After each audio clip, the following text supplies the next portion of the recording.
નમસ્કાર, આપ જોઈ રહ્યા છો નિર્ભય ન્યૂઝ અને હું છું આપની સાથે રીતિ. ભારત વિશ્વગુરુ તરફ આગળ વધી રહ્યું છે. ભારત દેશની અંદર અને ગુજરાતની અંદર ડબલ એન્જિનની કહેવાતી સરકાર છે. ગૌરવવંતા ગુજરાતની અંદર રોજ સવારે ઉઠી એટલે એક છબરડો, એક ભ્રષ્ટાચાર અને એક કૌભાંડ સામે આવે છે. હજારો લાખો વિદ્યાર્થીઓ સરકારી નોકરીની તૈયારી કરી રહ્યા છે, પરંતુ જેવી પરીક્ષા પૂરી થાય કે કૌભાંડ સામે આવી જાય છે. હવે ગુજરાતની અંદર નવું કૌભાંડ સામે આવ્યો છે. જે ફોરેસ્ટ ગાર્ડની પરીક્ષા છે તેમની અંદર હવે કૌભાંડ સામે આવ્યો છે. અનેક વિદ્યાર્થીઓ રોજ સવારે ઉઠીને એક સપનું જોવે છે કે આજે સરકારી નોકરીમાં અમારો વારો લાગી જશે, પણ ક્યાંક ને ક્યાંક એવું નથી થતું. રોજ એક નવો કૌભાંડ સામે આવે અને એ જ વિદ્યાર્થીઓના સપના પર પાણી ફરી વળે છે.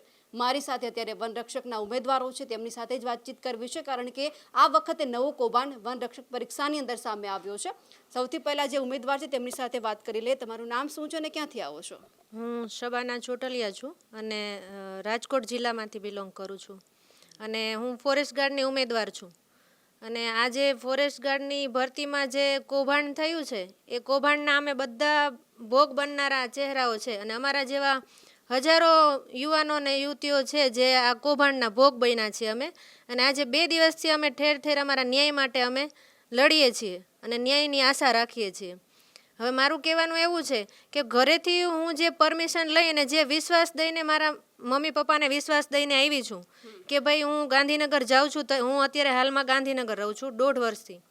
અને મારા પગભર રહીને હું મારું જાતે ખર્ચો કાઢી અને હું તૈયારી કરું છું.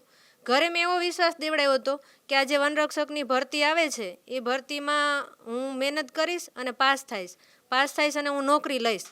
હવે અહીંયા આવીને તો હું એટલી હદે આ બધા કૌભાંડોથી મારી સાથે જે અન્યાય એનાથી એટલી ત્રસ્ત થઈ ગઈ છું, ત્રાહિમામ થઈ ગઈ છું કે મને નથી ખબર કે હવે આગળ હું શું કરીશ. ઘરે મેં એવો વિશ્વાસ દીધો હતો કે આવી રીતે હું નોકરી લઈને આવીશ. હવે મારા જેવી ઘણી એવી બહેનો છે જેમને ઘરેથી પરમિશન નથી મળતી અને એ લોકો ઘરેથી વિશ્વાસ દેવડાવીને આવે છે. તો હવે આ છબરડા જોઈને બીજી ગુજરાતની દીકરીઓ એવી ઘણી બધી છે કે એમના માતા પિતા છે એમને હવે પરમિશન મળશે કે પોતાને સક્ષમ થવું છે, રોજગારી મેળવવી છે, આત્મસન્માન મેળવવું છે. તો હવે આ છબરડાઓને લઈને અમે જ્યાં ભોગ બન્યા છે આ બધું જોઈને ઘરે બેઠા જે આ બધા આવેલા છે બધા મિડલ ક્લાસમાંથી જ છે બધા. એટલે ઘરે જે માતા પિતાઓ જે બેઠા છે એમની દીકરીઓ માટે જે સરકારી નોકરીનું સપનું લઈને બેઠા છે, હવે આ બધું જોઈને એ લોકો શું હિંમત કરશે? ગુજરાતની બીજી દીકરીઓને આ તૈયારી કરવા માટે તૈયારી કરવા દેશે કે આવી હિંમત કરવા દેશે? હવે બિલકુલ, એટલે કે એક દીકરીને જ્યારે નોકરી કરવી હોય, એ પછી પ્રાઇવેટ હોય કે સરકારી હોય, કોઈ પણ જગ્યા ઉપર જો નોકરી કરવી હોય તો એના માતા પિતા સાથે, પરિવાર સાથે, સમાજ સાથે લડવું પડે છે. મારી સાથે બીજા પણ ઉમેદવાર છે. તમારું નામ શું છે, ક્યાંથી આવો છો? મારું નામ આરતી સોલંકી, હું નરોડાથી આવું છું. અને હું એટલું જ કહેવા માગું કે પહેલાં નોર્મલાઇઝેશનના માર્ક્સ ને બધું બતાવો. કેમ કે જો પહેલાં તો હવે પાછી ટ્વીટ આવી છે નવી કે પેલા 8 ગણાવાળાના માર્ક્સ નહીં આવે અને અમારા માર્ક્સ જાહેર કરી દેશે. તો કેમ આવું? હું પૂછું છું કે કેમ આવું? માર્ક્સ આપો તો બધાને સમાન આપો. એક જોડે તમે ન્યાય કરો છો, એક જોડે અન્યાય કરો છો. અને મારે તો મારી જોડે તો કોઈ ઓપ્શન જ નથી. પહેલી વસ્તુ, જો મારે પોલીસમાં જવું હોય ને તો બી હું પોલીસની એક્ઝામ બી મેં ક્લિયર કરી હતી ફિઝિકલ, પણ મને હાઇટમાં કાઢી એમાં. એટલે મારે હાઇટનું બી ઓપ્શન નથી. મારું ગ્રેજ્યુએશન બી અત્યારે હાલ કમ્પ્લીટ નથી. તો હવે કરું છું, મારે કોઈ બીજે ફોર્મ બી નહીં ભરાય. મારી એક આશા, બહુ જબરજસ્ત આશા હતી આમાં કે હું આમાં થઈ જઈશ. મારું આટલા વેટમાં બી હું complete high jump, long jump, running complete પૂરેપૂરું કમ્પ્લીટ કરું છું આટલા વેટમાં. તો બી હજી મારું કંઈ નહીં. એટલે હું એટલું વિચારું છું કે હવે મારે આગળ શું કરવું. મારો હાઇટનું ઇસ્યુ છે તો શું કરવાનું. એટલે મારે એક હતું કે હું ચલો ફોરેસ્ટ ગાર્ડમાં મારા હાઇટનું મને પ્રોફિટ મળે છે તો હું આ કરી શકું. ને હું વાલ્મીકી સમાજની દીકરી છું, તો પ્લીઝ જે બી વાલ્મીકી સમાજ સાંભળતા હોય ને, તો હું કહું છું કે આ જે ભ્રષ્ટાચાર થઈ રહ્યો છે ને, તો એના માટે પ્લીઝ બધા સપોર્ટ કરજો. હું એક વાલ્મીકી સમાજની દીકરી છું, એસસી કેટેગરીથી બિલોંગ કરું છું, પણ જે કોઈ બી સાંભળતું હોય ને પ્લીઝ સપોર્ટ કરજો. વાલ્મીકી સમાજની દીકરીનો સવાલ છે, વાલ્મીકી સમાજની દરેક સમાજની દીકરીનો સવાલ છે. પ્લીઝ સપોર્ટ કરજો. અને આ જે કૌભાંડ થઈ રહ્યો છે ને એમાં દરેક માતા પિતા, ભાઈ બહેન, દરેક જનતાને હું કહેવા માગું છું, દરેક સભ્યોને ઘરે જો જોઈ રહ્યા હોય તો ઘરે હું કહેવા એટલું જ માગું છું કે દરેક જણા પોતાની દીકરી સમજીને બધાને સપોર્ટ કરો. પ્લીઝ હાથ જોડો, બધાને સપોર્ટ કરો. કેમ કે અમે આટલી નહીં, આગળ કેટલી દીકરીઓ જોડે અન્યાય થઈ રહ્યું છે. એટલે બસ ખાલી એટલું કરો. અને હમણાં નોર્મલાઇઝેશનના માર્ક્સ અમારા બી આપો અને જે આગળના થયા છે બધાના માર્ક્સ આપો. અમારું આટલું કહેવાનું છે બસ. ઘરમાંથી કેટલું પ્રેશર છે? ઘરમાંથી તો પ્રેશર તો છે મેરેજ માટેનું ને આ રીતનું બધું ઘણું બધું પ્રેશર છે, પણ અમે થોડું પપ્પા મમ્મીને એમ કહીએ છીએ કે પપ્પા થોડો સમય આપો, મમ્મી થોડો સમય આપો, હું પહેલાં સક્સેસ થઈશ પછી હું આગળ વધવા માંગુ છું. કેમ કે અત્યારે આ વાલ્મીકી સમાજની દીકરી છે એટલે અમારે તો કે 19-18+ થાય એટલે અમારે મેરેજ કરાવી જ દે. એટલે હું અત્યારે 24 છે મારા, તો મેં વિચાર્યું પપ્પા લોકો કહે છે બી ખરી કે ના તું ભણ બધું, પણ થોડું ઘણું ઘરમાં કહેતાય હોય, પણ કેમ એ બી મારું સારું જ વિચાર છે. પણ હવે મેં એમ કીધું હતું પપ્પા હું આમાં પાસ થઈ ગઈ છું, મારું બધું જ કમ્પ્લીટ છે, બધું 112.77 માર્ક્સ છે મારા જૂનાગઢમાં, પણ મને રિઝલ્ટ અત્યારે વધ્યા છે ઘટ્યા છે એનું કંઈ જ ખ્યાલ નહીં. એટલે મારે એટલું જાણવું છે મારા માર્ક્સ મને બતાવો, મારા બતાવો ને જે આગળ ઉમેદવારો 8 ગણા લેવાના છે એમના બી બતાવો, મારે બધાનું જોવું છે કે કેટલા માર્ક્સ મળ્યા છે અને કેટલા નહીં, બધાને સમાન ન્યાય અપાવો. કેટલા વર્ષથી તૈયારી કરો છો? હું 2019થી કરું છું. મારી સાથે બીજા પણ ઉમેદવાર છે. શું નામ છે આપનું? કેટલા વર્ષથી તૈયારી કરો છો? મારું નામ પરમા રંજના છે. હું છેલ્લા 5 વર્ષથી તૈયારી કરું છું. ફોરેસ્ટની 2 વર્ષથી તૈયારી કરું છું. સરકાર પાસે આજે કૌભાંડ બહાર આવ્યું છે, તેમને લઈને તમારી શું માંગ છે? નોર્મલાઇઝેશનના માર્ક્સ મૂકો. ઘરમાંથી કેટલું પ્રેશર છે? સરકારી નોકરીની તમે તૈયારી કરો છો, કારણ કે ગમે ત્યારે ક્યારે પરીક્ષામાં તમે પાસ થવાના છો એ કંઈ જ ખબર નથી, ક્યારે તમારું મેરિટ લિસ્ટ બહાર પડવાનું છે, શેમાં સિલેક્ટ થવાના છો એ પણ કંઈ જ ખબર નથી, છતાં તમે તૈયારી કરી રહ્યા છો. પરિવારનો કોઈ સપોર્ટ છે તમને? પરિવારનો તો છે સપોર્ટ, પણ સોશિયલી બહુ પ્રેશર છે કે મારા 30 વર્ષ થયા છે, તો એમ કે તું મેરેજ ક્યારે કરીશ? તારા 31 વર્ષ અત્યારે 31મું ચાલે છે મારે, તો પહેલો પ્રશ્ન એ છે તું મેરેજ ક્યારે કરીશ, તું કેટલી તૈયારી કરીશ, ક્યાં સુધી તું ભણીશ? બધા રિલેટિવના આ સવાલ હોય છે. અને હું પોતે એડવોકેટ છું, 2 વર્ષથી મેં સનદ લીધી હતી, તો પણ હું પ્રેક્ટિસ નથી કરતી કે મારા આમાં થઈ જશે, કારણ કે ઘણા ટાઈમથી તૈયારી કરું છું. અને ઘણા લોકો જે આજુબાજુવાળા છે એ પણ પૂછે છે કે તારે કે કલેક્ટર બનવાનું છે તો તું આટલા લાંબા સમય સુધી તૈયારી કરે છે, હજુ કેટલી તૈયારી કરીશ તું? પરિવારનો સપોર્ટ છે, સમાજ સપોર્ટ કરે છે? સમાજ તો હવે અત્યારે સમાજનું કોઈ કહેવાય નહીં, સમાજ ક્યારેય આવીને આપણી જોડે ઊભું નહીં રહેતું, સમાજ તો ક્યારેય સપોર્ટ નહીં કરતું. સપોર્ટ હોય તો મારા ઘરના ફેમિલીનો છે સપોર્ટ, પણ સમાજ ક્યારેય સપોર્ટ કરતું નહીં મને. ખાસા ટાઈમથી તમે તૈયારી કરો છો ને હજુ જો આમાં કૌભાંડ આવ્યું એટલે કંઈ જ નક્કી નથી કે તમારું ક્યારે મેરિટ ફરી વખત બહાર પડવાનું છે, ક્યારે તમને નોકરી લાગવાની છે. હા, કશું જ નક્કી નથી. એટલે હું એટલું જ કહું છું કે પ્લીઝ જલ્દીથી જલ્દી આનો નિર્ણય લાવો અને અમને ન્યાય આપો. બસ અમે નોકરી નહીં માંગતા તમારી જોડે, પણ અમે અમારા હકનું, અમારા માર્ક્સ તો અમને જાણવા, અમે હાલના હાલ નોકરી કોઈ જોડે માંગતા નથી. પહેલી વસ્તુ, નોકરી કોઈ જોડે માંગી નહીં, પહેલાં અમને અમારું હકનું આપો કે જે માર્ક્સ અમે એક્ઝામ અમે આપી, ફોર્મ અમે ભર્યા, પૈસા અમે નાખ્યા, બધું અમારા પૈસાથી ચાલે, અને અમને એક્ઝામ આપવા બી અમે બેઠા, એની બી ફીસ અમારી જોડે લીધી છે. એ મફત તો નહીં બેસાડે કોઈ, જો એની ફીસ બી અમારી જોડે લીધી છે. અમે એક્ઝામ આપવા બેઠા ત્યાં ગાડી, બધું જ થયું અને એક્ઝામ અમે આપી છે, ફિઝિકલની તૈયારી અમે કરવાના છે, તો માર્ક્સ અમને કેમ ના બતાવો? બધું અમારી રીતે થાય છે, તો માર્ક્સ અમારે જાણવાનો અધિકાર છે ને એટલો. બસ અમારે એટલું જોઈએ કે અમને બધાના માર્ક્સ એ રીતના બતાવો કે બધાના જોઈ શકીએ, એકલા 8 ગણાના નહીં, 25 ગણા અત્યારે બી બોલાવે છે ને, બધાના માર્ક્સ જોઈએ. કેટલા સમયથી તૈયારી કરી રહ્યા છો? હું ફોરેસ્ટ ગાર્ડની 2 વર્ષથી તૈયારી કરી રહી છું. મેં ફોર્મ જુનાગઢમાં ભર્યું છે.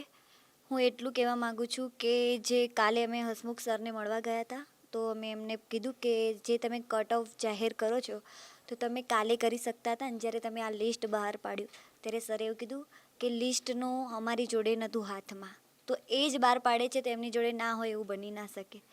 બીજી વસ્તુ, સરને અમે એવું કીધું કે તમે જે આ માર્ક્સ બીજાના બહાર પાડો છો, કટ ઓફ બહાર પાડો છો, તો બધાના માર્ક્સ કેમ બહાર નથી પાડતા? તો આજે નવું ટ્વીટમાં એવું કીધું છે કે 8 ગણા છે એમનું નામ, મતલબ કે એના માર્ક નહીં જાહેર થાય, પણ જે 25 ગણાવાળા છે એમના બધાના નામ માર્ક જાહેર થશે, તો 8 ગણાવાળાના કેમ નહીં? એના બી બતાવવા જોઈએ ને, કંઈક હશે ત્યારે જે નહીં બતાવતા હોય ને 8 ગણાના માર્ક્સ. બિલકુલ, એટલે કે કૌભાંડની વાત તો આમાં સામે આવે જ છે. દર્શક મિત્રો, અમે અત્યારે લાઈવ છીએ. જો તમે પણ કોઈ સરકારી નોકરીની તૈયારી કરી રહ્યા છો, તમારી સાથે પણ કૌભાંડ થયું છે તમારી જે પરીક્ષા છે એમાં, તો તમે પણ અમને કમેન્ટ કરીને જણાવી શકો છો, જેથી કરી અમે પણ તમને સવાલ કરી શકીએ, તમારી સાથે વાત કરી શકીએ. આપણી સાથે બીજા પણ છે. શું નામ છે, કઈ જગ્યા પરથી ફોર્મ ભરેલું છે અને ક્યાંથી આવો છો? મારું નામ મકવાણા રેખા છે અને મેં જુનાગઢથી ફોર્મ ભરેલું છે. હું અત્યારે ગાંધીનગર તૈયારી કરું છું સતત 3 વર્ષથી. ફોરેસ્ટની મેં 2 વર્ષથી તૈયારી કરી છે. અને એ લોકો એવું કહે છે કે સીબીઆરટી પદ્ધતિ છે, એ લોકો કહે છે અમારું માનતા નથી, આ છે તે છે, પણ એવું ક્યાં છે કે જો એસએસસીની એક્ઝામ લેવરાય છે, સીજીએલની એક્ઝામ લેવરાય છે, રેલવેની એક્ઝામ લેવરાય છે, એ લોકોનું કટ ઓફ 10 હોય છે, 15 હોય છે, 10 ઘટે છે, 15 ઘટે છે. આ લોકોએ સીધા 40-50નો ઘટ કરી નાખ્યું છે. એ લોકોએ એવું કીધું છે કે અમે જે 8 ગણા જે પાસ કર્યા છે એમનું અમે એમના માર્ક્સ નહીં મૂકીએ. કેમ એમના માર્ક્સ નહીં મૂકીએ? અમને બધાના માર્ક્સ બતાવો ને, અમને અમારા માર્ક્સ બતાવો, એ લોકોના માર્ક્સ બતાવો. એવી રીતે તો કંઈ ચાલે નહીં ને. એ લોકો આવી રીતે કરે એના અમારા જોડે એ ચેડા થઈ રહ્યા છે ને.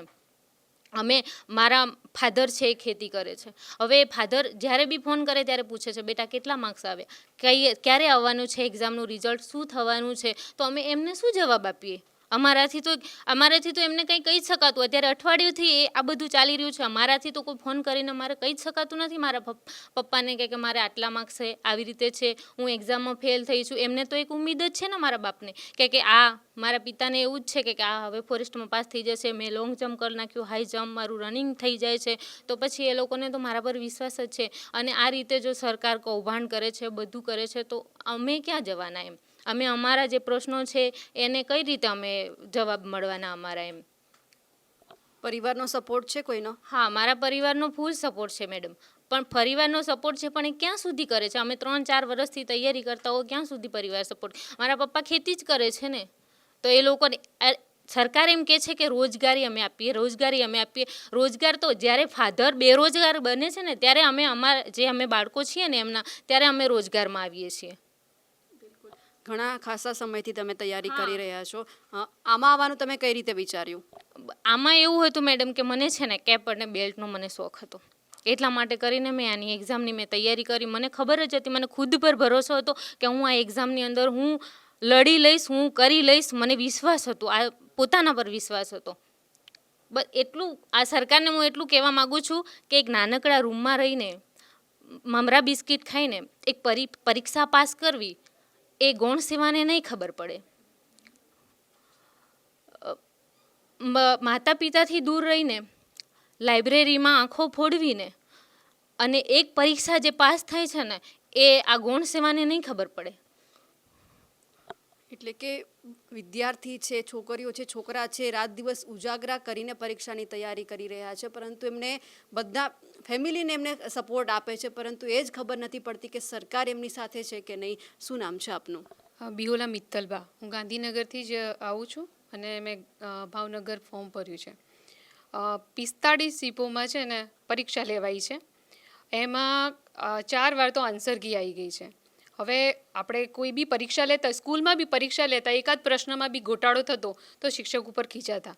અત્યારે અમે આટલા બધા ઘોટાળા સાથે, અત્યારે આટલી બધા ગર્લ્સ પાવર સાથે અમે લોકો લડીએ છીએ. કાલના યુવરાજસિંહ અમારી સાથે છે, અમે લોકો લડીએ છીએ, પણ હજી સુધી બસ લોલીપોપ ટાઈપનું ટ્વીટ આવી જાય છે, આપી દઈશું. પણ ક્યારે ટ્વીટ ક્યારે આવશે? અમને લોકો ન્યાય ક્યારે મળશે? નોર્મલાઇઝેશનમાં 50 માર્ક્સ કોઈકને વધી જાય છે, કોઈકને માર્ક્સ બી નહીં ખબર ને નામ આવી ગયું છે, બરાબર, સર્ચ કર્યું ને નામ આવી ગયું છે, ચલો વાહ. પણ અમને લોકોને નથી અમારા માર્ક્સની ખબર કે કંઈ નહીં. પહેલાં પરીક્ષા લેવાય પછી ગુણ આવે, ગુણ પછી આપણને ખબર પડે કે કોનો કયો નંબર છે. આ તો ડાયરેક્ટ લિસ્ટ આપી દીધું છે. હવે આપણે જોવાનું કે ભાઈ આપણા ગુણ કેટલા છે ને આપણે કેમ ફેલ છીએ.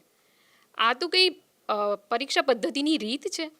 થોડુંક વ્યવસ્થિત અમને ચલો અમારી મહેનત છે, અમે જે મહેનત કરીએ પણ અમને પ્રોપર વેમાં તો તમે માર્ક્સ બતાવો, માર્ગદર્શન આપો કે ચલો તમે આટલા માર્ક્સ આવ્યા છે, કે તમારું આટલું છે, કે ચલો જે પાસ થયા છે એમનું આટલું છે, તો અમને મહેનત કરવાની આગળ ખબર પડે કે અમારે આગળ કેટલી મહેનતની જરૂર છે. અમે અમારી રીતે તો બેસ્ટ જ આપ્યું છે. અમે લોકો ફેલ થઈએ એવું કોઈ ચાન્સ નથી, પણ બાય ચાન્સ ચલો અમારી કોઈ બી પરીક્ષાની તૈયારીમાં કંઈ કચાશ રહી ગઈ છે તો તમે લોકો અમને માર્ક્સ દ્વારા તો કહો કે એટલીસ્ટ કે તમારે આટલા માર્ક્સ છે તો અમે લોકો એટલું વધારે મહેનત કરીને આગળ બીજી તૈયારી કરીએ. આ તો કોઈ માર્ક્સ બી નથી કહેવાને, ડાયરેક્ટ નોર્મલાઇઝેશન ને ડાયરેક્ટ લિસ્ટ આપી દેવું છું, તો અમને અમારી જગ્યા ક્યાં છે અમને કેવી રીતે ખબર પડે? આટલા વર્ષોથી અમે તૈયારી કરીએ છીએ એટલે એટલો કોન્ફિડન્સ તો છે જ કે અમારું લિસ્ટમાં નામ આવવું જોઈએ, પણ એ છતાંય નામ નથી તો સરકાર ઉપર બી પ્રશ્નો થાય છે, ગૌણ સેવા પસંદગી મંડળ ઉપર બી પ્રશ્નો થાય છે કે અમે ક્યાં આટલામાં.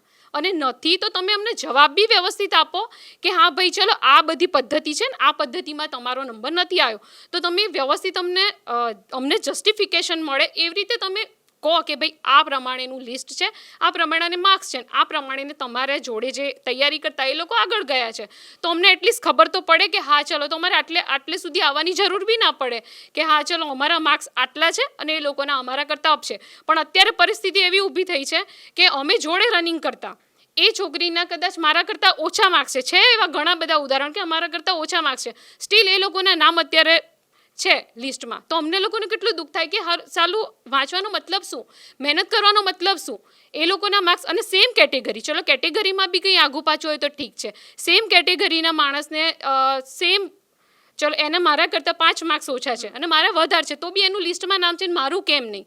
તો તમે નોર્મલાઇઝેશનમાં જે કર્યું છે એ અમને પારદર્શક, તમે કહો છો કે પારદર્શક છો તો બતાવો અમને કે તમે કઈ પારદર્શકતા વાપરી છે. અમારો એ જ છે કે ભાઈ અમને ન્યાય મળવો જોઈએ.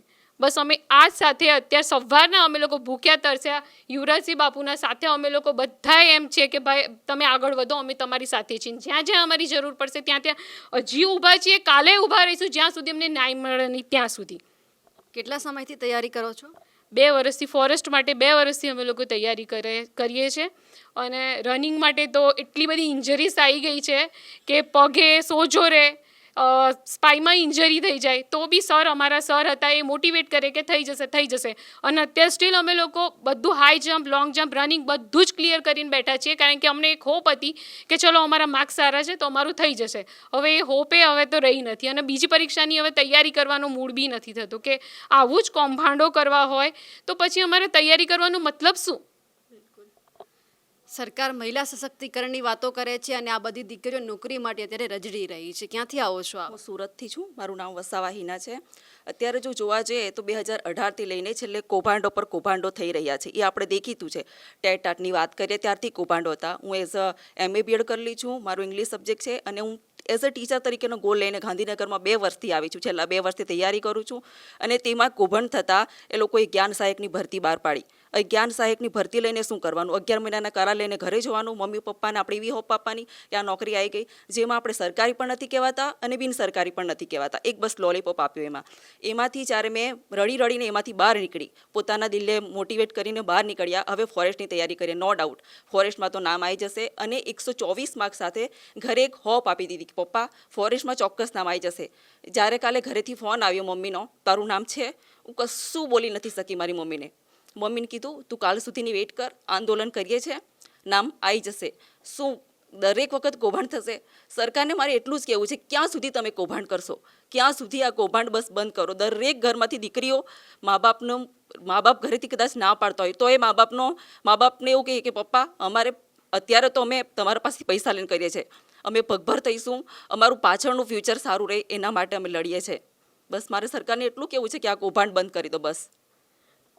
રોજ એક કૌભાંડ સામે આવે છે, કેટલા બધા લાખો વિદ્યાર્થીઓ એવા છે કે રોજ લડે છે પોતાના માટે, પોતાના પરિવાર માટે. શું માંગ છે આ વખતે સરકાર પાસે? મને હજુ 20 વર્ષ થયા છે, હું બનાસકાંઠાથી બિલોંગ કરું છું. મારા ઘર તરફથી એટલું પ્રેશર છે કે હજુ હું નાની છું તો પણ સગાઈનું પ્રેશર કરે છે મને.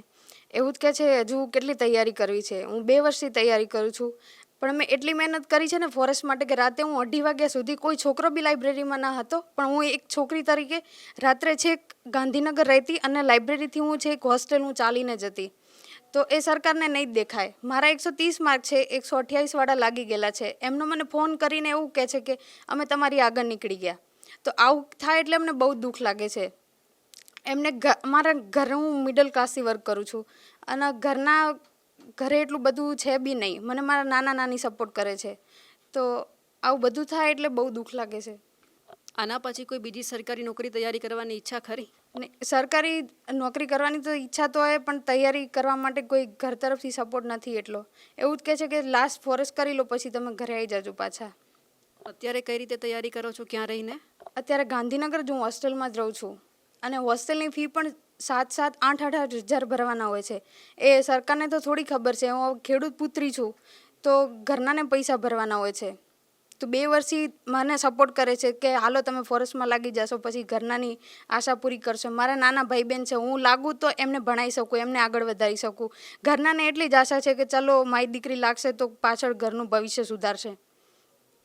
બિલકુલ, એટલે કે એક બાપ છે જ્યારે પોતાની દીકરીને કોઈ પણ નોકરી કરવા માટે મોકલે છે ત્યારે એટલું જ ઈચ્છે છે કે ના, મારી દીકરી કંઈક આગળ આવશે, પરિવાર છે તેમને સાચવી લેશે. પરંતુ ક્યાંક એવું થતું નથી કે સરકારી નોકરીની તૈયારી કરવા જાય છે અને ક્યાંક એવું બને છે કે અધ વચ્ચેથી જ તેમને ઘરે પાછું જતું રહેવું પડે છે. આપણી સાથે વિદ્યાર્થી નેતા યુવરાજસિંહ પણ છે. આ કૌભાંડ આખો બહાર કઈ રીતે આવ્યો? ખાસ કરીને જોવા જઈએ તો બહુ મોટા છબરડા છે આ, અને આ છબરડા એટલા માટે હું કહું છું કેમ કે જે બાબતો સામે આવી છે એ બાબતોમાં પણ અમુક બાબતો એવી છે કે જે ઉગીને આમ સામી નજરે આવે છે કે આ ખોટું થઈ રહ્યું છે, ખોટું થઈ રહ્યું છે. અમે એના આધાર પુરાવા માગીએ છીએ કે તમે જાહેરાતમાં જે બાબતો ઉલ્લેખ કર્યો છે એ બાબતે તમે ખરેખરની સ્પષ્ટતા કરો, પણ સ્પષ્ટતા થતી જ નથી. વાસ્તવિકતા છે સ્પષ્ટતા થવી જોઈએ, પણ સ્પષ્ટતા આવતી જ નથી. અને કોઈને કોઈ બાબત છુપાવવા માટે વિદ્યાર્થીઓને ગેરમાર્ગે દોરવામાં આવે છે. આ વાસ્તવિકતા. હું તમને પૂછું, રિઝલ્ટ કહેવાય કોને? આજે તમે 10મા ધોરણમાં રિઝલ્ટ આવ્યું છે, રિઝલ્ટ કોને કહો તમે? ગણિતમાં કેટલા માર્ક, ગુજરાતીમાં કેટલા માર્ક, અને રિઝલ્ટ કયો ને? હવે અત્યારે થયું છે એવું કે ફોરેસ્ટ બીટગાર્ડની પરીક્ષા લેવામાં આવી ને એમાં એમ કહી દેવામાં આવ્યું કે આ બેન પાસ ને આ બેન ફેલ, આ ભાઈ પાસ ને આ ભાઈ ફેલ. અમને માર્ક જાણવા છે. હવે માર્ક હવે ગણિતમાં કેટલા, ગુજરાતીમાં કેટલા, અમને જાણવા જ નથી મળતા. ખરેખર રિઝલ્ટ ખરેખર કહેવાય કોને? હું એમ જ કહું કે ભાઈ તમે અમારા માર્કને જાહેર કરો.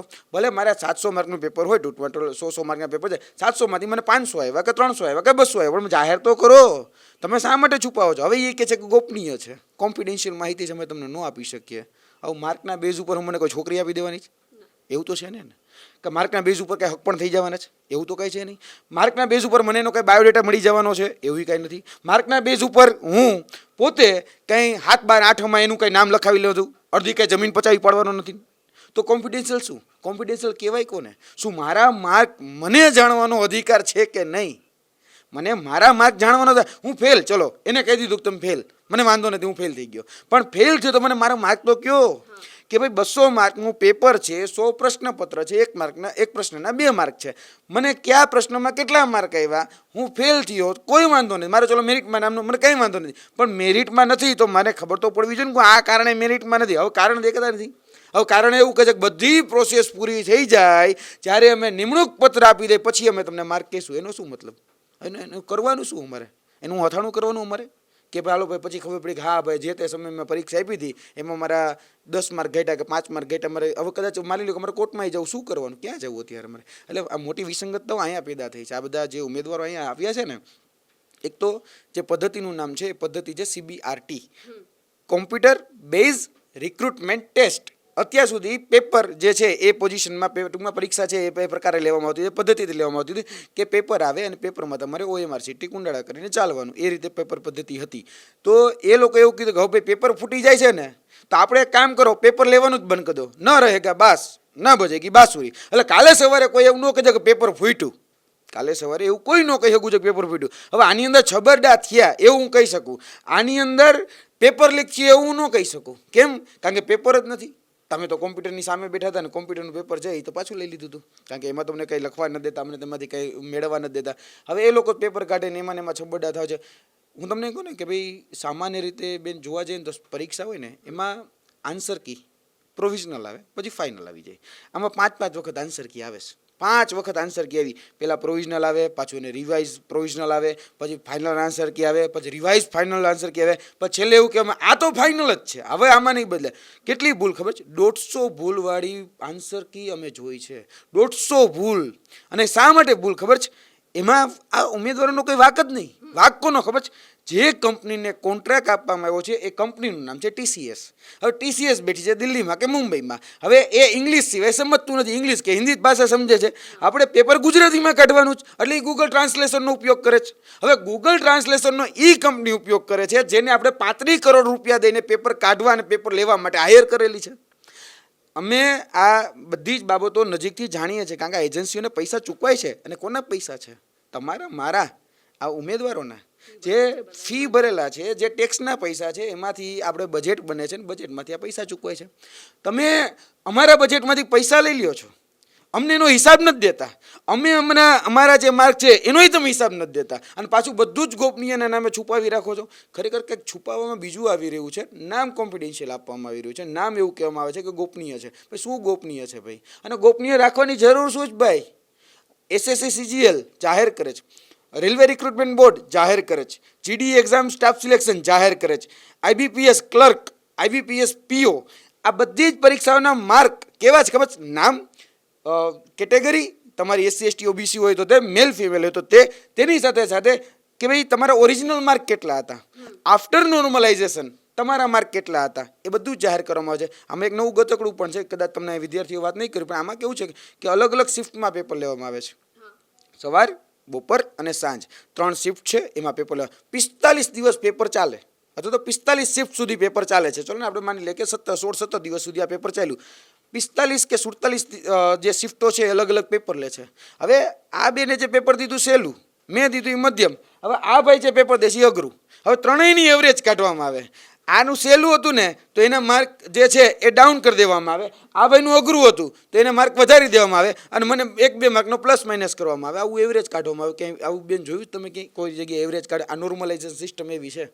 અમને તેમ થાય કે અમે ભાઈ ખાચું કોણ બેન તો 100 માર્કનો પ્રશ્ન હોય તમને કેટલા આવ્યા ને કેટલા ન આવ્યા એ જ જોતા હોય. આમાં તો નવું ગતકડું આવી ગયું છે ભાઈ, આનું પેપર સહેલું હતું એટલે આના માર્ક જે છે એ ઘટાડવામાં આવશે, આ ભાઈનું પેપર અઘરું હતું એને સીધું ગ્રેસિંગ આપી દેવામાં આવશે. ગ્રેસિંગ સિસ્ટમ નીટની પરીક્ષામાંથી 1563 જે ઉમેદવાર હતા ને એમાંથી નહીં કાઢવામાં આવી. સુપ્રીમ કોર્ટે કીધું કે ભાઈ ગ્રેસિંગ બેસિંગ ન હાલે, ટાઈમ લોસ થયો છે ને તો ટાઈમની સામે ટાઈમ આપી શકે, તમે ગ્રેસિંગ કઈ રીતે આપી શકો? આ સુપ્રીમ કોર્ટનું જજમેન્ટ હતું. તો સુપ્રીમ કોર્ટના જજમેન્ટને પી ગયા છે આ લોકોએ. તો ગ્રેસિંગે આપ્યું અને એની સાથે સાથે જે લોકોના પ્રશ્ન સાચા હતા એને પણ ખોટા કરી દીધા કે આમાં તમારો પ્રશ્ન છે એ રદ કરી નાખવામાં આવે છે. અહીંયા ઘણા બધા એવા બહેનો હશે, તમે એને પણ પૂછો કે ઘણા એવા પ્રશ્નો છે રદ થયા છે. ઘણા અહીંયા ઊભા છે, એમાંથી 10 પ્રશ્નો ઘણા એવા વ્યક્તિઓ છે જેના રદ થયા. હવે 10 પ્રશ્નો રદ થાય એટલે તમને સીધો જ 20 માર્ક જે છે એ તમારે કટ કરી નાખવાના. 200 માર્કનું પેપર હતું ને એની જગ્યાએ તમે એવું સમજો કે 180 માર્કનું પેપર હતું. હવે તમારી કોમ્પિટિશનમાં ઊભું રહ્યું, કઈ રીતે વ્યક્તિ ઊભો રહી શકે? તમને હું એક દાખલો આપું છું. સુરતમાં મેરિટ જે ઊભું રહ્યું ને 175 ઊભું રહ્યું, તાપીમાં 176 કે 177 સમથિંગ ઊભું રહ્યું.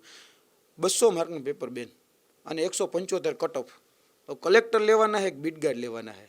પણ એવું કેમ ભાઈ? પરીક્ષા એક સરખી, નિમણૂક એક સરખી કરવાની, તો બી પણ આવું?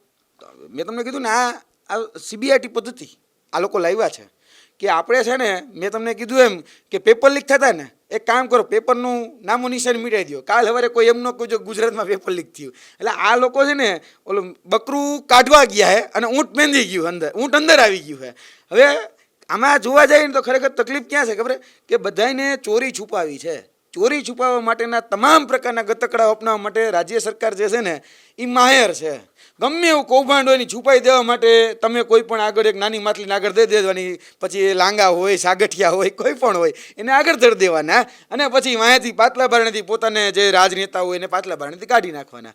આમાં પણ કંઈક એવું થયું હશે એવી એમની શંકા છે, એમને બૂ છે. મારી પાસે ઓફિશિયલ એનું કંઈ વિથ ઓથેન્ટિકેટેડ પ્રૂફ નથી મારી પાસે, પણ તમે છુપાવો છો ને એટલે કંઈક શંકા છે અમને. તમે માર્ક શા માટે છુપાવો છો? આજે તમે પ્રમાણિક હોય, ઈમાનદાર હોય, તમે પાકસાફ હોય, તમે ઈમાનદારીથી આ પેપર કાઢ્યું છે તો તમને માર્ક દેવામાં વાંધો શું છે? આજે આ બેનને એના માર્ક જાણવાનો તો અધિકાર છે કે નહીં?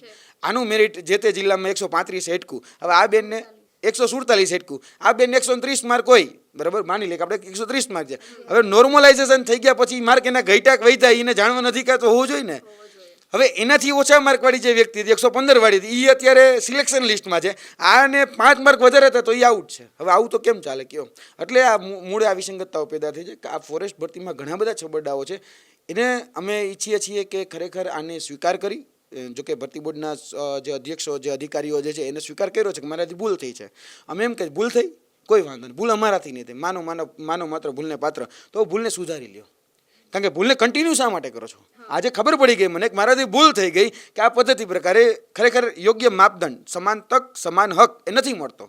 તમને પણ સમાન અવસર નથી મળતો. કેમ? કારણ કે આનું પેપર અલગ છે અને પેપર તો સહેલું અઘરું કેનારાથી છે. આ બેનને કદાચ પેપર અઘરું નહીં લઈ ગયું પણ એનું પેપર અઘરું નીકળ્યું એવું કેનારાથી છે કે તમારી શિફ્ટમાં બધા આટલા બધા લોકોને પ્રશ્ન ન આવડે, તમારું અઘરું. આ ભાઈની શિફ્ટમાં બધાને પ્રશ્ન જવાબ આવડી ગયા, આ ભાઈને પેપર સહેલું હોય એવું તો થોડી હોય.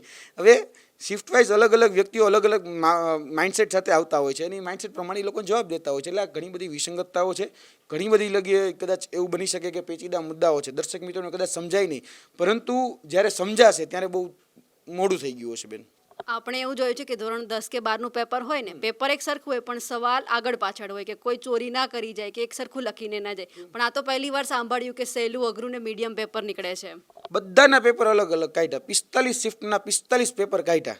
હવે 45 શિફ્ટના 45 પેપર કાઢ્યા અમને નથી વાંધો નહોતો, પણ તમે જે એપ્લાય કરી છે, સિસ્ટમ એપ્લાય કરી છે, એને કીધું કે ભાઈ સ્ટાફ સિલેક્શનમાં આ નોર્મલાઇઝેશન મેથડ છે એપ્લાય કરેલી છે. અમે કીધું કોઈ વાંધો નહીં, તમે નોર્મલાઇઝેશન મેથડ એપ્લાય કરી. હવે સ્ટાફ સિલેક્શન જ્યારે નોર્મલાઇઝેશન મેથડ એપ્લાય કરે છે ને ત્યારે થશે ખબર, એ તમામ પ્રકારની માહિતી બહાર આપે છે કે વ્યક્તિએ જ્યારે પેપર આપ્યું ત્યારે આટલા પ્રશ્નો પૂછાયેલા હતા, આટલા પ્રશ્નો સાચા હતા, આટલા પ્રશ્નો ખોટા હતા.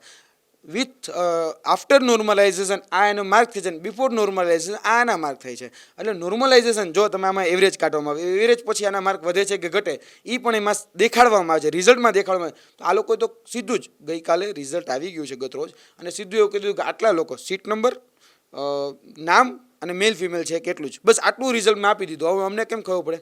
હું તો કહું છું, જો ખરેખર છે ને મને આજે એક એવી અપેક્ષા છે ગુજરાત રાજ્ય સરકાર પાસે કે તો ગૌણ સેવાના સચિવશ્રી પાસે. સુરતનું મેરિટ મેં તમને કીધું 175 અટકે, તાપીનું મેરિટ 175 અટકે, એટલે અહીંયા કદાચ હું માનું છું કે 40 છોકરા લેવાના છે, તો 4 8 અને 32, 320 કદાચ પાસ કર્યા છે, એવું બની શકે. તો કોઈક એવો વ્યક્તિ છે ને 190 હશે, આ તો કટ ઓફ છે, 175 તો કટ ઓફ છે, એની ઉપર બધા હશે, બધા પાસ થયા છે. તો મારે ટ્રેનિંગ આપવી છે, ફોરેસ્ટ બીટ ગાર્ડની આવનાર પરીક્ષા માટે ટ્રેનિંગ આપી છે. મારે એવો વ્યક્તિ જોઈએ છે કે જેને 190 માર્ક આવ્યા છે, કારણ કે આપણે તો એ તજજ્ઞ જ કહેવાય મારા માટે. જે 190 લાવ્યો હોય કે 175 લાવ્યો ને એ તજજ્ઞ કહેવાય, કારણ કે તમે પેપર બેન તમે પણ આપો તો તમે પણ જોઈ શકો કે 80 90 અથવા તો કહી શકાય કે 120 કે 130 સુધી માર્ક લાવવા ને એ ટફેસ્ટ છે. કારણ કે આ પ્રકારની કોમ્પિટિટિવ એક્ઝામ છે. આ શું છે કે ઓલી બુકલેટવાળી આપણી એક્ઝામ નથી કે ચાલો આજ ગુજરાતીની એક્ઝામ છે તો ગુજરાતી વાંચીને ગયા એમાંથી પ્રશ્ન આવી ગયા, એવું નથી. આ તો દરિયો છે, જંગ. આ ટૂંકમાં જોવા જઈએ ને તો એટલું બધું છે ને કે વેરાયટી ઓફ, કે ભાઈ તમારે જનરલ નોલેજ પણ કરવાનું છે, કરંટ અફેર પણ કરવાનું છે, મેથ્સ પણ કરવાનું છે, રિઝનિંગ પણ કરવાનું છે, બધા જ સબ્જેક્ટનું તમને. એવો તો કોણ વ્યક્તિ હોય કે જેને 180 માર્ક આવ્યા હોય, 190? એટલે મારે તો 180 ને 190 ની જ તલાશ છે. આવતી વખતે મારે કેવા થાય કે ભાઈ આ ભાઈને 190 માર્ક આવ્યા, તો હું ખરેખર એનું વ્યક્તિગત ઇન્ટરવ્યૂ લેવા માગું છું કે ભાઈ આ વ્યક્તિનું મારે ઇન્ટરવ્યૂ જેને 190 માર્ક આવ્યા છે, તો આવતી વખતે આ છોકરાને મારે તૈયાર કરી શકાય, આ વિદ્યાર્થીઓને તૈયાર કરી શકાય કે ભાઈ તમારે 130 આવ્યા કે તમારે 115 આવ્યા ને, આ ભાઈને 190 આવ્યા, ચલો આપણે એનું ઇન્ટરવ્યૂ, આપણે એમાંથી બોધપાઠ લઈએ, આમાંથી માર્ગદર્શન લઈએ. અમારે પણ માર્ગદર્શન લેવું. જો સરકાર પાક સાફ હોય, એ વ્યક્તિઓ પાક સાફ હોય, તો અમે સામેથી કહીએ છીએ તમે તમારા માર્ક જાહેર કરો, અને તમારે કેટલા વધ્યા ઘટ્યા એ બધું જાહેર થઈ શકે એમ છે. છુપાવો છો શા માટે? ચૂંટણીનું પરિણામ પણ તમે જોયું હશે બેન, 5 દિવસની અંદર આવી જાય. જ્યારે વોટિંગ થાય 5 દિવસની પરિણામ આવી જાય. ફેબ્રુઆરીમાં આની પરીક્ષા લેવાની. આજે આપણે જુલાઈ ઓગસ્ટમાં વાત કરીએ છીએ, 1 ઓગસ્ટ છે આજે. કહેવાતું હતું કે ભાઈ અમે બહુ પારદર્શી છીએ. આજે અમે કંપનીને કોન્ટ્રાક્ટ આપ્યો છે એ ખૂબ વિશ્વસનીય છે. અહીંયા જે પ્રોસેસ છે ખૂબ ફાસ્ટ પ્રોસેસ છે. હવે ફાસ્ટ પ્રોસેસ શું કહે, ફેબ્રુઆરીમાં પરીક્ષા લઈને ઓગસ્ટમાં પરિણામ આવે છે, અને એમાં હજી વિસંગતતાઓ તો ઊભી 150 પ્રશ્નોમાં ભૂલ હતી, હજી 35 પ્રશ્નો તો સુધર્યા જ નથી, અને 35 પ્રશ્નો નથી સુધર્યા ને એમાં રિઝલ્ટ જાહેર કરી દીધો. હવે ઘણા એવા વ્યક્તિઓ છે કે જેનો એ પ્રશ્ન સાચો હશે તો એને ઇસ્યુ થવાના છે, કારણ કે એનો જવાબ જે છે એ સુધરો જ નથી, તો એ શું કરશે? એ 1-2 માર્ક માટે આઉટ થઈ ગયો હશે. એટલે ઘણી બધી વિસંગતતાઓ છે, ઘણી બધી અસમંજસતાઓ છે આની અંદર, કે જેની અંદર નિરાકરણ આવવું ખૂબ જરૂરી છે. અને અમે એ પણ કહીએ છીએ કે આપણે બીટગાર્ડ લેવાના છે, આપણે બ્રિગેડિયર નથી લેવાના. આ વાત યાદ રાખવી જોઈએ સરકારે પણ.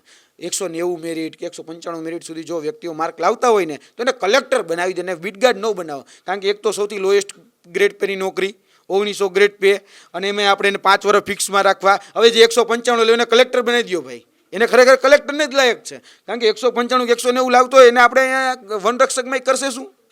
એટલે એના કરતાં બેટર છે કે આપણે એને સારી પોસ્ટ આપીએ. જો એટલો બધો કેપેબલ હોય, એટલો બધો સારા હોય તો એને સીધા આપણે આગળ લઈ જઈએ. કારણ કે આપણી પાસે તો એવા વ્યક્તિઓની જરૂર છે. ને જીપીએસસી જાહેર કરી શકે, યુપીએસસી જાહેર કરી શકે. હું તમને એમ કહું કે પોલીસ રિક્રુટમેન્ટ બોર્ડ પીએસઆઈ કોન્સ્ટેબલની પરીક્ષામાં બેન જાહેર કરે કે ફિઝિકલ પરીક્ષામાં 25માંથી આટલા માર્ક, 15માંથી આટલા માર્ક, એટલે ફિઝિકલ ટેસ્ટ જે સ્ટાન્ડર્ડ ટેસ્ટ છે એમાં હાઇટ વેટ ચેસ્ટ આ વ્યક્તિને થાય છે, આ વ્યક્તિને નથી થતા, બધું જ જાહેર કરે કે આ વ્યક્તિ બેન છે તો એ બેન હાઇટમાં ફેલ થયેલા છે પોલીસ ભરતીમાં, તો એને જાહેર કર્યું હોય છે કે તમે હાઇટના કારણે ફેલ થયા. હવે બેનને ખબર તો પડી કે મારી હાઇટ નથી થતી, હવે મારે ફોરેસ્ટની તૈયારી કરવી છે, કારણ કે એમાં 5 સેન્ટીમીટરનો ગેપ છે, તો એ બેન ફોરેસ્ટની તૈયારી કરવા આવ્યા છે આપણી પાસે. એને ખબર પડી કે ભાઈ પોલીસમાં મારે હાઇટને કારણે હું ફેલ થાય, તો હવે ફોરેસ્ટમાં એની 5 સેન્ટીમીટરની હાઇટ ઓછી હોય તો એમાં તૈયારી કરે છે. તૈયારી તો કરે છે કે આપણે એમ તે લાગે કે હમણાં લાગી જશે.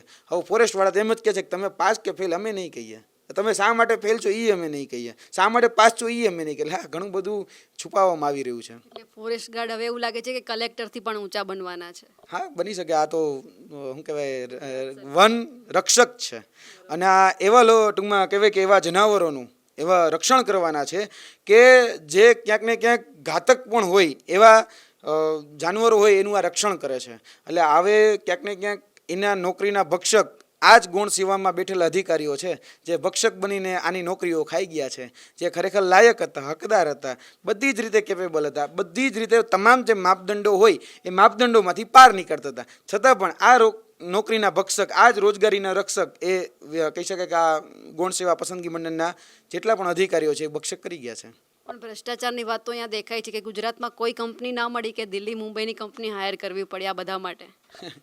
આમાં પણ માનીતા ને કોન્ટ્રાક્ટ આપવો, માસી ભાણિયાના કોન્ટ્રાક્ટ આપવો એ ચાલે જ છે. આમાં પણ કોન્ટ્રાક્ટ સમજી વિચારીને જ અપાવવાનો હશે, કારણ કે જેને કહેવામાં આવતું હતું ખૂબ પારદર્શી છે, ખૂબ વિશ્વસનીય છે, ખૂબ બહોળો અનુભવ છે. અમે તો ક્યારેય બહોળો અનુભવ જોયો નથી એનો. હા, કૌભાંડોની અંદર MGVCLની અંદર જ્યારે પેપર લીખ્યું ત્યારે આ જ કંપનીનું નામ હતું. ભૂતકાળમાં ઘણા બધા કૌભાંડો અમે જોઈ પણ ચૂક્યા છીએ. એટલે જે બાબતો સામે છે ને એમાં અમને સ્પષ્ટ છીએ કે બ્લેકલિસ્ટ કરેલી કંપની ગુજરાત હોય, બિહારની અંદર પેપર કાઢતી હોય, યુપીની અંદર પેપર કાઢતી હોય, આપણા ગુજરાતમાં એજ્યુટેસ્ટ જેવી કંપનીઓ જે છે આપણે અહીંથી બેન્ડ હોય અને અહીંયા એને કોન્ટ્રાક્ટ અપાતો હોય. કેમ? કારણ કે રાજ્યપાલ આપણા છે, એટલે કોન્ટ્રાક્ટ ક્યાંથી જતો હશે તો જ એને ક્યાંક મળતો હશે કોન્ટ્રાક્ટ. એટલે આ ક્યાંક ઓલા કટકીનો હિસ્સો એના સુધી પહોંચે એના માટે આવી વાલી દવલી કંપનીઓને બેન કોન્ટ્રાક્ટ અપાય છે. બાકી આવી કંપનીઓને કોન્ટ્રાક્ટ તો કોણ આપે?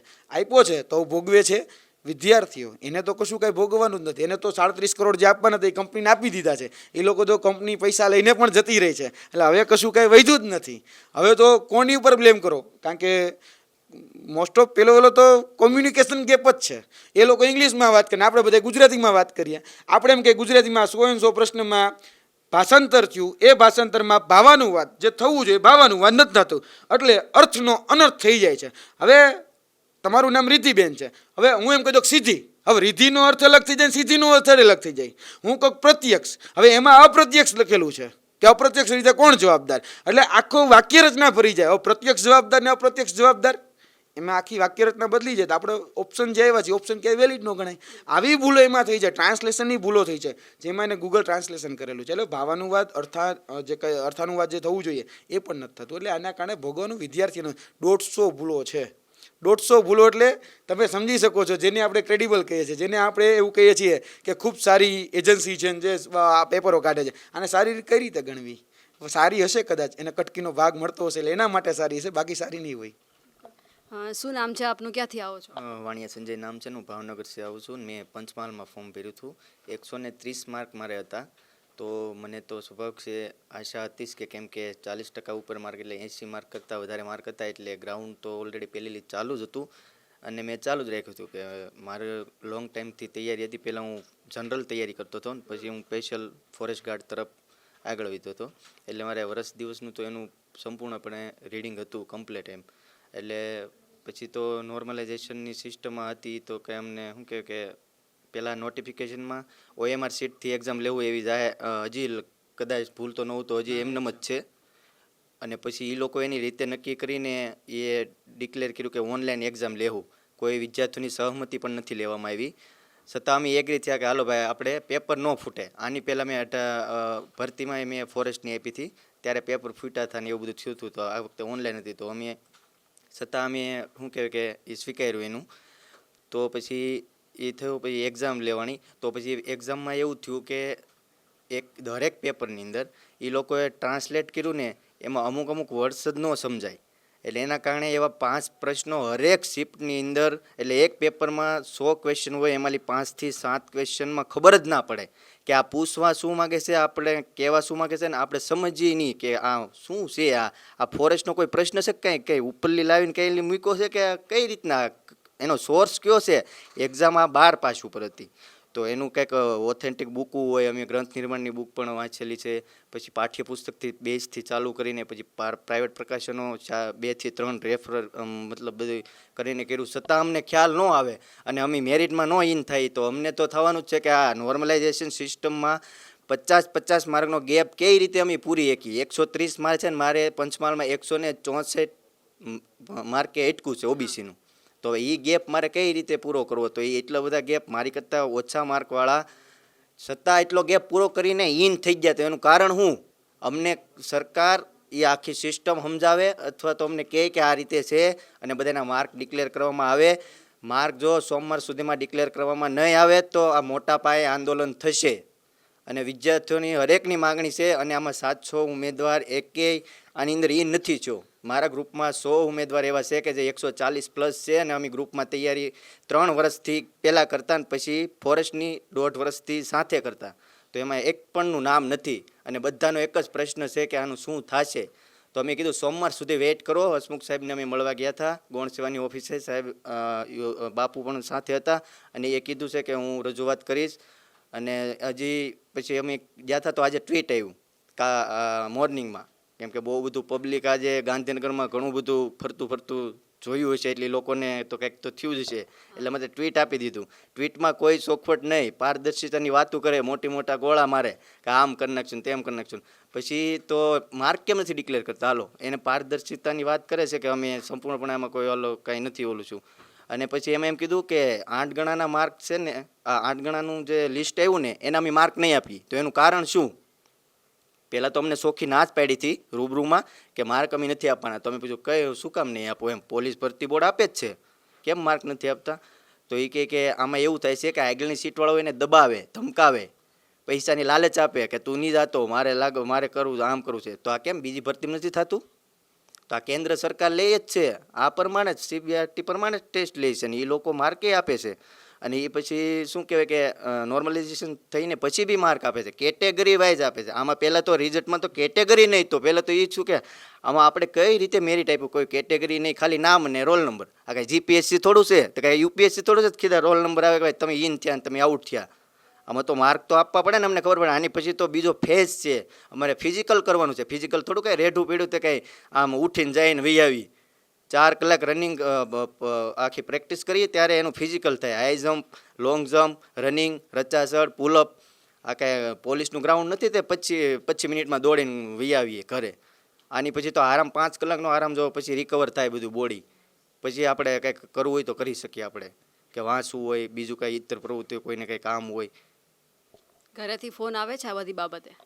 ફોન તો આવે જ નહીં. આવે 3-4 વર્ષ થયા છે. પહેલાં હું પોલીસની કરતો, પછી પાછો ફોરેસ્ટ તરફ ફેળ્યો. એટલે આ વખતે તો માર્ક સારા હતા એટલે એમ લાગતું હતું કે વાંધો નહીં આવે. પણ અમને આવી ખબર નહીં કે આ નોર્મલાઇઝેશન સિસ્ટમ TCS વાળાની બહુ કંઈક ગજબની છે કે 50 માર્ક સુધી આમ તેમ થશે. અમને અંદાજ હતો કે 5-10 માર્ક કે એવું કંઈ હોઈ શકે. પણ મને તો એને સમજાતું આ TCS વાળા પ્રશ્ન કાઢ્યા છે બરાબર, તો એના એટલું બધું વેરિએશન કેમ આવતું છે? એનું લેવલ, પેપરના લેવલ તો હોવા જોઈએ ને. શિફ્ટ આ કેન્દ્ર સરકાર શિફ્ટમાં 1.5 કરોડ ફોર્મ ભરાય છે. રેલવેમાં જોઈએ તો આપણે 1.5 કરોડના ફોર્મ ભરાય છે. એમાં શિફ્ટું કેટલી શિફ્ટું હોય છે અને એક સાથે કેટલા લોકો એક્ઝામ દેતા હોય છે. છતાં એને વેરિએશનમાં 10 થી 15 માર્ક નોર્મલાઇઝેશનમાં અપડાઉન જતું હોય છે. તો આમાં 50-50નો ગેપ કઈ રીતે? મારું એટલું કહેવાનું છે. અને માર્ક તો સોમવાર સુધીની અમે રાહ જોઈએ છીએ અને નહીં આવે તો અમે કોઈ પણ પ્લેટફોર્મથી કઈ પણ રીતે માર્ક તો અમે શો કરાવવાના જ છીએ. એ તો અમારો અધિકાર જ છે અને અમે શો કરવાના જ છીએ. કેમ કે અમે સાચી દિશામાં અમે મહેનત કરી હતી. અમે અમારો સમયમાં પૂરેપૂરો આપ્યો હતો. ઇતર પ્રવૃત્તિ કાંઈ કરી નથી. ઓનલી ફોર રીડિંગ અને ફિઝિકલ આની ઉપર પૂરેપૂરું 1.5 વર્ષથી મારું ફોકસ હતું. એટલે મારે તો મારું ન્યાય જોશે જ, એમાં કોઈ બાંધછોડ નહીં ચાલે. સરકારને જે કરવું હોય તે કરે, એ ભલે ના પાડે અને હા પાડે. આમાં પણ કેવું છે બેન કે જોવા જઈએ ને તો આના પછી ફિઝિકલ પરીક્ષા છે. ફિઝિકલ પરીક્ષામાં હાઈ જમ્પ, લોંગ જમ્પ, રસ્સા, આ બધી પ્રકારની એમાં પણ PST ટેસ્ટ પણ હોય છે, physical standard test. Height, weight અને ચેસ્ટના પણ ક્રાઇટેરિયા હોય છે. એમાં પણ પાછું રનિંગને એ પ્રકારના ક્રાઇટેરિયા હોય છે. હજી ફિઝિકલ પણ ટફ છે. હજી આગળ જતાં પણ પડાવો ઘણા બધા છે. તો શા માટે આ પ્રકારે થઈ રહ્યું છે એ સમજાતું જ નથી. અને અત્યારે વર્તમાનમાં પણ જોવા જઈએ ને તો જે નિયમો, જે ખરેખર નોટિફિકેશન જે છે એ નોટિફિકેશનમાં જોવા જઈએ તો આમાં એવું હતું કે જ્યારે નોટિફિકેશન જ્યારે મૂકવામાં આવ્યું ત્યારે ખાલી હું એક એની પસંદગી પ્રક્રિયા કઈ પ્રકારે છે એને ખાલી વાંચીને સમજાવું છું, જેથી કરીને દર્શક મિત્રોને ખ્યાલ આવે કે ઉમેદવારોની પસંદગીય પ્રક્રિયા ક્રમ અનુસાર 2 તબક્કામાં યોજવામાં આવશે. પ્રથમ તબક્કો હેતુલક્ષી પ્રશ્નોવાળી પદ્ધતિ એટલે કે OMR પદ્ધતિથી લાવનાર લેખિત પરીક્ષા રહેશે. પહેલો OMR પદ્ધતિ. બીજો તબક્કો શારીરિક ક્ષમતા કસોટીનો રહેશે. 2 તબક્કાની પરીક્ષા છે, પહેલી પ્રિલિમિનરી છે અને બીજી ફિઝિકલ છે. પણ પ્રિલિમિનરી પરીક્ષામાં એને ચોખ્ખું લખ્યું છે કે OMR પદ્ધતિ. OMR પદ્ધતિ એટલે તો તમારે ફિઝિકલ અને પેપર આપવું પડે અને પછી OMR જે છે એમાં 4 કુંડાળા આવે, એ કુંડાળા પૂરીને પરીક્ષા આપવાની એને OMR કહેવાય. તો ભાઈ આ જે નોટિફિકેશન છે એ નોટિફિકેશનને તમે લોકો ઘોડીને શા માટે પી ગયા? ચાલુ ગેમે કોઈ પણ પ્રકારના નિયમ બદલી ન શકાય. તમે ક્યારે એવું જોયું છે કે ક્રિકેટ મેચ ચાલુ હોય અને બાઉન્ડ્રી છે એ પહેલા વાળા અંદા આવે એટલે બાઉન્ડ્રી ટૂંકી કરી નાખવાની, બીજા અંદા આવે લાંબી કરી નાખવાની, એવું ક્યારે જોયું છે? નથી જોયું ને. ચાલુ ગેમે નિયમ ન બદલે ને.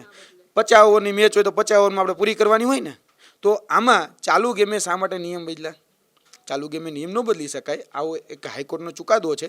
જ્યારે એક મેટર થઈ હતી ITIની, એ ITIના સુપરવાઇઝર ઇન્સ્ટ્રક્ટરની જે મેટર હતી ત્યારે પણ કોર્ટે કીધું હતું કે તમે ચાલુ ગેમે કોઈ પણ પ્રકારના નિયમ ન બદલી શકો. નિયમ જો કદાચ તમારે બદલવા પણ છે તો પણ તમારે સહમતિ પત્રક જોઈએ. તો સહમતિ તો લેવામાં નથી આવી કે શા માટે ભાઈ આ લોકોએ CBRT પદ્ધતિથી પરીક્ષા લીધી. કોમ્પ્યુટર બેઝ ટેસ્ટનો આમાં કે ઉલ્લેખ જ નથી. CBRT computer base recruitment test આમાં ઉલ્લેખ જ નથી. આમાં ઉલ્લેખ છે OMR.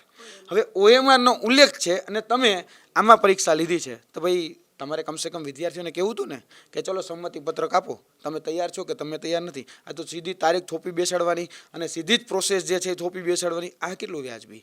તમે ખરેખર જે ઉમેદવાર છે એ ઉમેદવારની વ્યથા તો સમજો. હું એ ભરતી બોર્ડના અધ્યક્ષથી લઈ તમામ મુળુભાઈ બેરા, GADના સામાન્ય વહીવટ વિભાગના જે અધ્યક્ષ અને એની સાથે સાથે જેનો ચાર્જ અત્યારે ગૌણ સેવા પસંદગી મંડળના પાસે છે એ બધાને કહું છું કે તમે AC ચેમ્બરમાં બેઠા બેઠા આ બધા જ પ્રકારના નિર્ણયો લ્યો છો. અમે ગ્રાઉન્ડ ઉપર શિયાળો, ઉનાળો કે ચોમાસું, ધૂળ હોય, ઢેફા હોય, તડકો હોય કે વરસાદ હોય, એ બધું જ સામનો કરી અને આ બધી પરીક્ષાઓની તૈયારી કરી છે. એટલે તમને કદાચ અમારી વેદના નહીં સમજાય, આ હકીકત છે. કારણ કે તમારે AC ચેમ્બરમાં બેઠા બેઠા નિર્ણય કરી દેવો છે આમનું આમ કરવાનું. એક વખત ગ્રાઉન્ડમાં આવી તમારા દીકરાને કહો કે 5 કિલોમીટર રનિંગ કરીને બતાવે. જો તાકાત હોય, તેવડ હોય તો તમારા દીકરા આવે અને કરે રનિંગ, અમારી સાથે કોમ્પિટિશન કરે. અમે પણ તૈયાર છીએ એની સાથે કોમ્પિટિશન કરવા. પણ તમે એ નહીં કરો કારણ કે તમારા દીકરા આમાં ક્યારેય પરીક્ષા નથી આપવાના. આમાં પરીક્ષા આપનાર કોણ છે? અહીંયા તમે જોઈ શકો છો આ મહિલાઓ છે, આ એવા ઉમેદવારો છે કે જે ખરેખર મધ્યમ વર્ગમાંથી આવે છે કે ગરીબમાંથી આવે છે. આજે સમાજ પાસે ગુહાર લગાવે છે કે અમને મદદ કરો.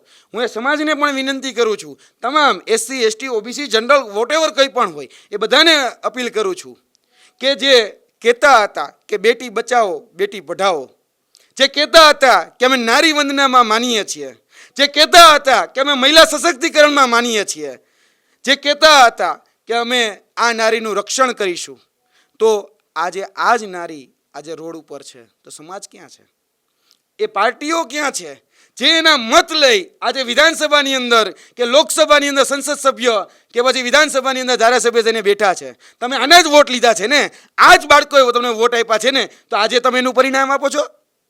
આ જનપ્રતિનિધિઓએ પણ સમજવાની જરૂર છે, એ સામાજિક આગેવાનોએ પણ સમજવાની જરૂર છે. આજે સૌથી વધારે પરીક્ષા આપનાર SC ST વર્ગ આમાંની સાથે જોડાયેલો છે, સૌથી વધારે. અને એ લોકો જ્યારે આની સાથે જોડાયેલા છે તો તમામ લોકોએ બહાર આવવું જોઈએ. એ નેતાઓએ જ્યારે બહાર આવવું જોઈએ કે જે પોતાના દમ ઉપર કહેતા હતા હું મારા સમાજનો ઉદ્ધાર કરી દઈશ અને ઝંડા લઈને નીકળી ગયા હતા એક સમયે. કરો ને ઉદ્ધાર, તેવડ હોય તો કરો ઉદ્ધાર. જરૂર છે અત્યારે. આ રહ્યું ગેરરીતિ થઈ છે, અન્યાય થયો છે, આ જ લોકો છે ને. આ બેન રડે છે, લ્યો શું કરશો? છે તમારામાં તેવડ? એ નેતાઓને પૂછો. આજે ધારાસભ્ય છો ને, એ ચૂંટાઈ ગયેલી પાર્ટીમાં છો ને, આજે 156+5 છો ને, આવો ને મેદાનમાં.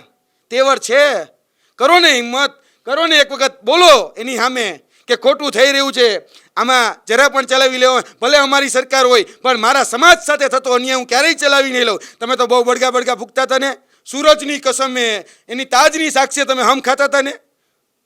ખાવ ને, આજે હમ ખાધેલા તો પાળવાનો સમય છે. એ નેતાઓને પણ હું કહેવા માગું છું, એ તમામ વિસ્તારમાં ઉમરગાંવથી લઈ અંબાજી સુધીના એ નેતાઓને પણ કહેવા માગું છું કે આજે એ આદિવાસી સમાજની અહીંયા ઊભા છે, વસાવાબેનની દીકરી પણ અહીંયા ઉપસ્થિત છે, તો એની સાથે અન્યાય થયો છે. કોણ એને ન્યાય અપાવશે? સમાજના નામે તમે પણ આગળ આવો અને આ જ અધિકારીઓ જે લોકો આની અરે ખોટું કરે છે, એ મંત્રીઓ કે જે ખરેખર આ નિયમોનું પાલન કરાવવાનું છે, કરાવો ને નિયમોનું પાલન. તમારી પાસે સત્તા છે, તમારી પાસે પાવર છે. અમે તો શું કરી શકવાના? બહુ સામાન્ય વર્ગના વ્યક્તિ છીએ, બહુ સામાન્ય રીતે આવીએ છીએ. અમે અમારો અવાજ તમારા જેવા મીડિયા મિત્રો જે છે, માધ્યમો જે છે, એના માધ્યમથી મૂકીએ છીએ, લોકોને જાગૃત કરીએ છીએ, પણ હક અમે કઈ રીતે અપાવીશું? રોડ ઉપર ઉતરીએ છીએ. આજે પણ અમે ગાંધીનગર હોય કે આખે તમે પૂરા ગુજરાતની તસવીર જોઈ લો, એક પણ તાલુકા કચેરી બાકી નથી, એક પણ જિલ્લા કલેક્ટર કચેરી બાકી નથી કે જ્યાં લોકોએ આવેદન ન આપ્યા હોય. આજે બધી જ જગ્યાએ આવેદનપત્રો અપાણા છે, બધી જ જગ્યાએ, કારણ કે બધાને ખબર પડે છે ખોટું છે. એક સામાન્ય વ્યક્તિને બેન ખબર પડતી હોય કે ખોટું થયું છે, તો એ આઈએસ અને એ આઈપીએસ લોકોને કેમ ખબર પડતી નથી કે ખોટું થયું છે? આજે ખરેખર દરેક લોકોએ આગળ, એ અધિકારીઓને પણ હું કહેવા માગું છું, આજે પોલીસની અંદર અમે જ્યારે રજૂઆત કરવા જાય છીએ ત્યારે પોલીસના ડબ્બા સીધા જ તૈયારી રાખી દેવામાં આવે છે. શા માટે ભાઈ? અમે હું આતંકવાદી છીએ? અરે ઉમેદવાર છીએ અને પરીક્ષામાં નોકરી લઈ અને ઈમાનદારી લાગવા માગીએ છીએ. અમારે કંઈ કોઈનો હકનો રોટલો છીનવી નથી લેવો. અમે જરા પણ નથી કહેતા કે અમે નપાસ થયા હોય તમે અમને લઈ લો, એવું તો કહેતા જ નથી. તમે અમને નપાસ કર્યા, અમે જાણવા માગીએ તમે અમને શા માટે નપાસ કર્યા? અમને જણાવો તો ખરી. આ શું કોન્ફિડેન્શિયલ છે, શું એવું ગોપનીય છે કે અમારે કંઈ એમાં એના માધ્યમથી કંઈ કોઈ બાયોડેટા શેર નથી કરવાના? અમે અમારો માર્ક ન જાણી શકીએ? કેટલા માર્ક કયા વિષયમાં આવે હું ન જાણી શકું? અરે ભાઈ, અબાધિત અધિકાર છે, બંધારણીય અધિકાર છે મારો.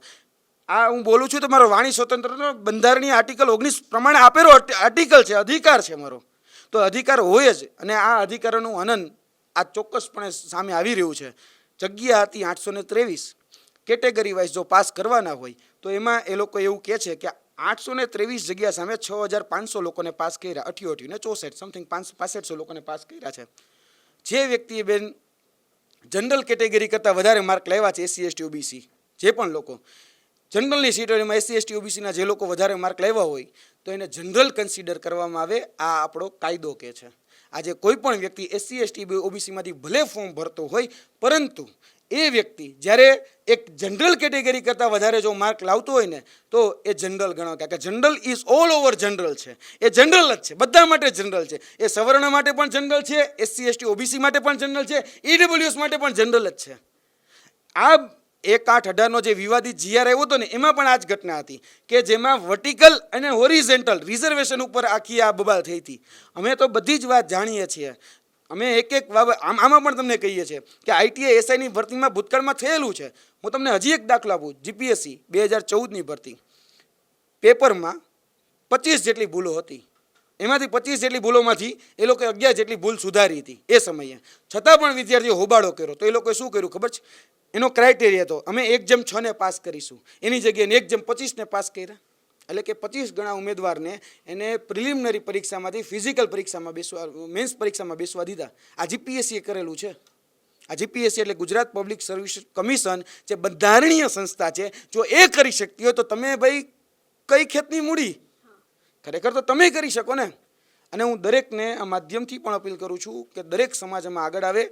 આપણી સમાજની બહેનો, આપણી કહી શકાય કે બાળકો જે છે, યુવાનો જે છે, એ ક્યાંક ને ક્યાંક રઝળી રહ્યા છે અને ન્યાય પામવા માટે હું બધા જ સમાજોને આગ્રહ કરું છું, આગળ આવો અને આમાં ન્યાય માટે મદદ કરો. બિલકુલ, એટલે કે દિવસ રાત દીકરા દીકરી છે મહેનત કરી રહ્યા છે. અહીંયા મારી સાથે ઘણી બધી બહેનો છે જે રડી રહી છે, કારણ કે કેટલા સમયથી નોકરીની રાહ જોઈને બેઠી છે. જો સરકારે પોતાના માનીતા લોકોને જેમાં મૂકવા હોય તો પછી પરીક્ષા કેમ લે છે, પછી પરીક્ષા લીધા પછી કૌભાંડ કેમ કરે છે? મારી સાથે બેન છે, ફરી વખત મારે એમની સાથે વાત કરવી છે. ઘણા સમયથી મહેનત કરો છો, જો આ તમારું છેલ્લું છે, જે નહીં થાય પછી ઘરે જવાનું છે કે બીજી કોઈ તમારે પરીક્ષાની તૈયારી કરવાની છે? હવે તો નહીં થાય તૈયારી, લાસ્ટ ઓપ્શન હતું. દીકરીઓ પાસે હવે છેલ્લો ઓપ્શન છે કે જો આ પરીક્ષામાં તે પાસ નહીં થાય, તે સરકારી નોકરી મેળવીને ઘરે નહીં જાય તો હવે પરિવારવાળા પણ એમને એવું કહેવાના છે કે હવે નોકરી નથી કરવી, હવે ઘરે તમે આવતા રહો. કારણ કે ઘણા બધા દીકરા દીકરીઓ એવી છે કે વર્ષોથી પરીક્ષાની તૈયારી કરી રહ્યા છે. તમે સરકાર આ જોઈ લો કે આ દીકરીઓ રડી રહી છે, વર્ષોથી મહેનત કરી રહી છે, દિવસ રાત મહેનત કરે છે, લાઇબ્રેરીમાં રાતના 2-3 વાગ્યા સુધી વાંચવા બેસે છે. કોઈ નથી હોતું ત્યારે એકલા વાંચવા બેસે છે કે મારા પરિવારનું ગુજરાન હું ચલાવીશ. કારણ કે આ કોઈ જ અમીર બાપની દીકરીઓ નથી, બધા મધ્યમ વર્ગમાંથી આવે છે, બધા સાવ જેમની પાસે પૈસા નથી, જેમના પપ્પા ખેતી કરીને તેમને ભણવા મોકલે છે. અને આ બધી જ દીકરીઓ ત્યારે મહેનત કરીને આવે છે અને પરીક્ષા આપે છે. પરીક્ષા આપ્યા પછી સીધો જ કૌભાંડ બહાર આવે છે. કોની પાસે જશે? કોની પાસે મદદ માંગશે? તમે સીધા એવું જ કહી દો છો કે ના અમારે હવે ભરતી કરવાની છે, પણ અમે આટલો જ જવાબ આપશું, અમે ટ્વીટ કરીને તમને જવાબ આપવાના છીએ. બીજા પણ છે. આ વખતે જે તમારી પાસે આ છેલ્લો ચાન્સ બરોબર છે, તો તમારે ઘરે જવાનું છે કે હવે સરકાર પાસે કોઈ તમે બીજી માંગ કરી રહ્યા છો? ઘરેથી તો કહી દીધું છે કે જો ફોરેસ્ટમાં આવે તે આટલી તૈયારી કરી છે તો એક એજ સુધી હોય, પછી તો લગ્નનું પ્રેશર હોય અમને અને ઘરે બોલાવે છે, તો એ મેં હિંમત રાખી છે. અને હવે પછીની જે આ CBRT પરીક્ષા લેવાય છે એના પ્રમાણે આ CCA એક્ઝામ લેવાય છે. જો ચોક્કસ CCAમાં પણ એ પ્રમાણેનું ચાલે છે. CCAની એક્ઝામની પણ વાત કરું તો ગુજરાતના વિદ્યાર્થીઓને આપણે જો જોઈ શકીએ છીએ તો જે 40%, 40 માર્કનું જે બંધારણ છે, રિઝનિંગ છે, 30 માર્કનું ગણિત છે, તો એમાં શું ગુજરાતનો વિદ્યાર્થી ખરેખર કેપેબલ છે? તો તમે એ પ્રમાણેનું પ્રશ્નપત્ર કાઢો છો અને એમાં જે ઇંગ્લિશ રાખ્યું છે 15 માર્કનું, એમાં તમે પેરેગ્રાફ એટલા લાંબા લાંબા મૂકો છો અને તેમાંથી ખાલી તમે 2 શબ્દનો જો મિનિંગ અમને કહી આપો, એઝ અ નેતા તરીકે, મંત્રી તરીકે, સચિવ તરીકે અમને કહી આપો, તો પછી અમે એક વિદ્યાર્થી તરીકે એનો મિનિંગ કહી આપીશું, બરાબર છે? અને ફક્ત 60 મિનિટમાં અટેન્ડ કરવાનું છે. અને તેની અત્યારે આવી છે, કાલે આન્સર કી આપી છે અને તરત જ ફોરેસ્ટની આપી છે. જે વિદ્યાર્થીનું બંનેમાં નામ નહીં હશે એ બાળક શું કરશે? છેલ્લે સુસાઇડ કરવાનો એને વારો આવે છે. અને જે અત્યારે જામનગરમાં બન્યું છે, એક વિદ્યાર્થીએ ચોક્કસપણે સુસાઇડ કરવાનું પગલું ભર્યું છે. તો કઈ રીતે અમે અમારા ઘરે કહી શકીએ? અને હું સરકારને એટલું જ નિવેદન કરું છું કે ક્યાં સુધી તમે આ કરશો? હવે પછી આ પ્રમાણે સબરડા નહીં થાય. અને ઓનલાઈન પદ્ધતિ છે એ પહેલાં તો રદ કરી દો તમે. ઓફલાઈન એક જ પેપર રાખો, તમે સહેલું રાખો, મધ્યમ રાખો, હાર્ડ રાખો, બધાને એક પેપર રાખો, તો બધાને સરખો ન્યાય ચોક્કસ મળશે. મારે આટલું જ કહું છું. શું માંગ છે સરકાર પાસે હવે? મારું નામ દેસાઈ પાયલ છે. હું સુરતથી બિલોંગ કરું છું.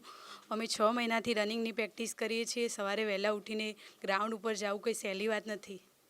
તો મારી સરકારની એક જ માંગ છે, બસ આ પદ્ધતિ રદ કરો અને અમારા માર્ક્સ તમે જાહેર કરો. જે પરીક્ષા લેવાય છે ક્યાંક ને ક્યાંક છબરડા જોવા મળે છે, કૌભાંડ જોવા મળે છે. દીકરા દીકરીઓ દિવસ રાત મહેનત કરીને આગળ આવવા માંગે છે, પરંતુ સરકાર છે ક્યાંક ને ક્યાંક તેમને જવાબ આપવા પણ નથી માંગતી. સરકાર છે હંમેશા ચૂપ રહી જાય છે, છેલ્લે પછી કંઈ જ નથી બોલતી અને જવાબ આપવાનું બંધ કરી દે છે. મને એવું લાગે છે કે રાજકીય પરીક્ષાની પદ્ધતિ પણ બદલવી જોઈએ. રાજકીય પરીક્ષાની પદ્ધતિમાં પણ CBRT લાવી દો, તો કોઈ જ નેતા પાસ નહીં થાય એવું. હા, એટલે એક કામ કરો ને, અમારે પણ શિક્ષિત જોઈએ છે. અમારે પણ 8 ચોપડી ક્યાં પાસ જોઈએ છે?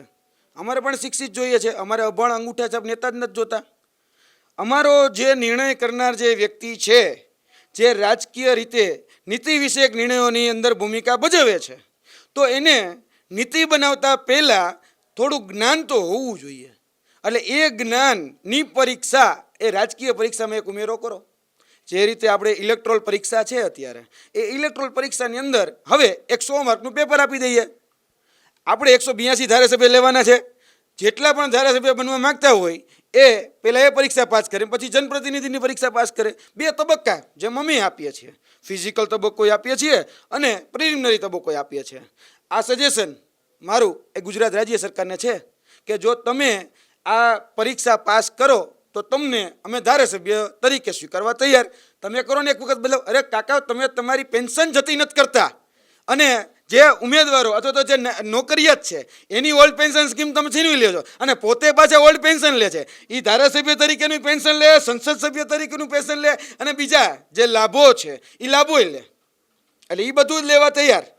અહીંયા સામાન્ય નાગરિકને જો કાંઈક વધારે મળી જાય તો ભાઈ તિજોરી ઉપર ભાર આવી ગયો છે, તિજોરી હવે સહન નહીં કરી શકે, તિજોરી તૂટી જશે ને. એટલે ભાઈ તમે એક તો અમારી પાસેથી ટેક્સના નામે અમને નીચોવી નાખો છો.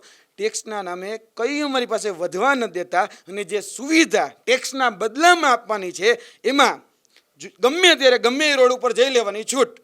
કાં તો રોડ તૂટેલો કાં બ્રિજ તૂટેલો.